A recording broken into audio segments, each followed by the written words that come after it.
அது மாதிரி ஓட்டுநர்கள் வந்து பொறுப்பாக ஓட்டணும். ஒரு சில நேரங்களில் அந்த கூட இருக்கிறவங்க வந்து வேகமாக போங்க, இதை ஓவர்டேக் பண்ணுங்கள், அதை முந்துங்க, இதை பண்ணுங்கள் அப்படின்னு சொல்லி வேகமாக சொல்லி கண்ட இடத்துல வேகமாக போகிறனால, வேகமாக போகிறது மட்டும் இல்லை, ரேஷாக ஓட்டுறது.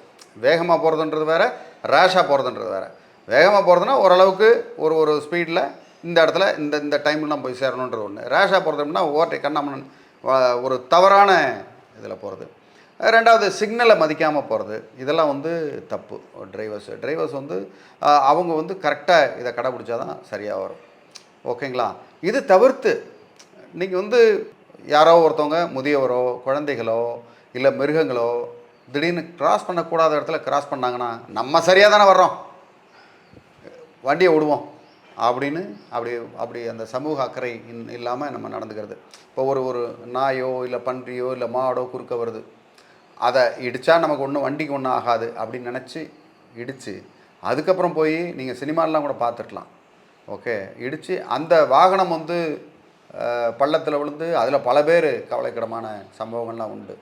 ஸோ அதனால் இந்த மாதிரி பொறுப்புணர்வோடு நம்ம செயல்படணும். நம்மளை நம்பி வண்டியில் வாகனத்தில் வர்றவங்க இருக்காங்க, அது மாதிரி முன்னாடி இருக்கிறவங்களும் இருக்கிறாங்க அப்படின்னு ஒரு பொறுப்புணர்ச்சியோடு நடந்துக்கிட்டால் நல்லதுன்றது இந்த நேரத்தில் நான் சொல்கிறேன்.